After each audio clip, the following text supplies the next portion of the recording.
Нийслэлийн хэмжээнд 2025 оны 1-р ээлжийн цэрэг татлага 3 хоног үргэлжилнэ. Тэгвэл залуусын хувьд өөрийн хүсэлтээр цэрэгт явах ирмэлзэл дүүрэн байгаагаа илэрхийлж байна.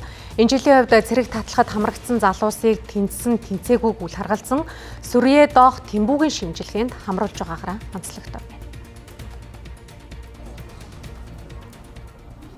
Одоо байгаагаас цэрэгт яваад нэг жил ингээд юм хүмүүс холлоор ер нь бол гоё санагдаж байна. Яг өөрийгөө шинээр эхлэх боломж юм уу гэж бодож байна.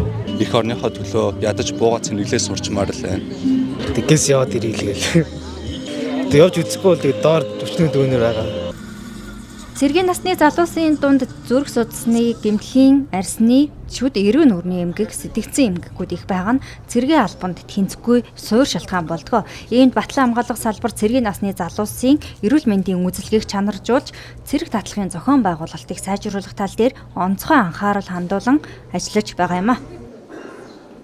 Бүх цэргийн насны залуучуудыг 1-р Сүрьегийн, 2-р бэлгийн замын халдвар түвшин дох Тэмбүү, 3-р БЦ вирус гэд холбогдох цогц шинжилгээнд бүрэн хамруулж байгаа.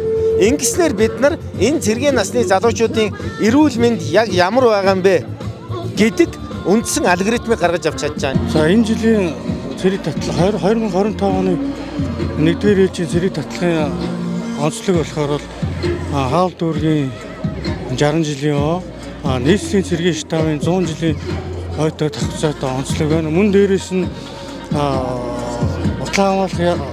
яамны боловсруулсан одоо сургалтын хөтөлбөрийн дагуу одоо цэргийн татагдж ирсэн дайчдын маань сургалтын хөтөлбөрт нь англи хэл болон англи хэлний алын шат жолооны хичээл, БЦ английн жолооны хичээл, мөн дээрээс нь хөдөлмөр өсвөтийн сургалтанд одоо хамрагдж онцлог байгаамаа. Хаул дүүргийн хэмжээнд 34-р сургууль дээр цэрэг татлагын үйл ажиллагааг зохион байгуулж байгаа бол Баянгол дүүрэгт 96-р сургууль, Баянзүрх дүүрэгт 14-р сургууль, Сонгон айрхан дүүрэгт 83-р сургууль, Чингэлтэй дүүрэгт 5-р сургууль, Сүхбаатар дүүрэгт 3-р сургууль, харин Аслагдсан дүүрэг болох Багнуур дүүрэгт гүн галуутай зохицлбор сургууль, Налаах дүүрэгт Политехник коллеж, Баханга дүүрэгт Ханга зохицлбор сургууль гэх мэт байршил цэрэг татлагын үйл ажиллагааг зохион байгуулж байгаа юм а. Нийслэлийн хэмжээнд энэ удаагийн цэрэг татлагаар хилийн болон дотоодын цэргийг хугацаа цэргийн алба хаагчаар нөхөн хангана гэдгийг мэдгдлээ.